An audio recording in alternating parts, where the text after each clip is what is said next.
Yes, I'm here with Christian Horner. Christian, that was the most confusing race to watch. I can't imagine what it must have been like for you on the pit wall. Yeah. Have you ever seen anything like it before? No, I mean, there was obviously an awful lot of damage and debris for race control to be dealing with, an awful lot of incidents. Obviously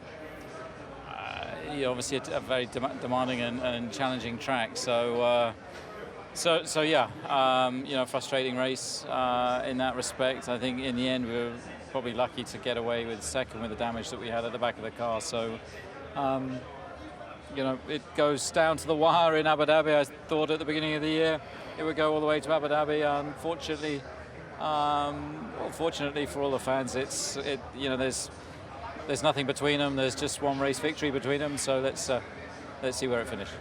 We also saw offers given to you under a red flag. I'm not sure we've seen that before either. I mean, it's highly unusual to be negotiating with race control, but I think there's an awful lot of lessons that can come out of today.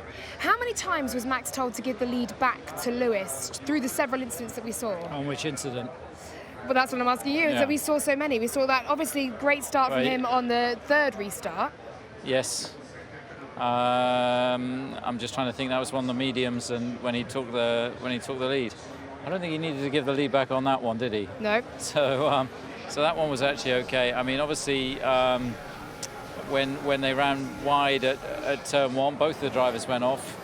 We felt that both drivers had, there was no unfair advantage, that both had gone in deep.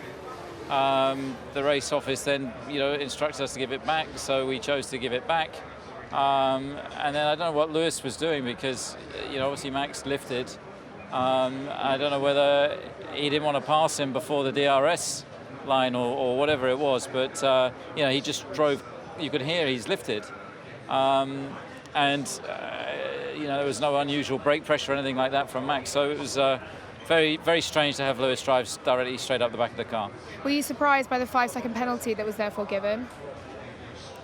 Well, we knew that they were, looking at that penalty, and then, obviously I was surprised at being that awarded, having given the place back. But now there's an incident to look at, obviously, where Lewis has driven up the back of, Max's car. So that's frustrating. It's annoying. Got a week to regroup. It's been a big blow in the constructors, losing Checo early on in the race. So we got one chance. Finally, looking back, would you do anything differently this evening? I don't think so. I don't think. Look, they got such a fast car, sector 2 and 3. I think, again, Max has been a hero in a car that's not as quick as the Mercedes to take the fight to them. And I think, he's driven amazingly. All year, and it's a great shame that we didn't manage to win that one, but we got one more shot. You do indeed. Level on points going into Abu Dhabi. Thank you very much. Thank you, Christian, for your time. Hard luck today.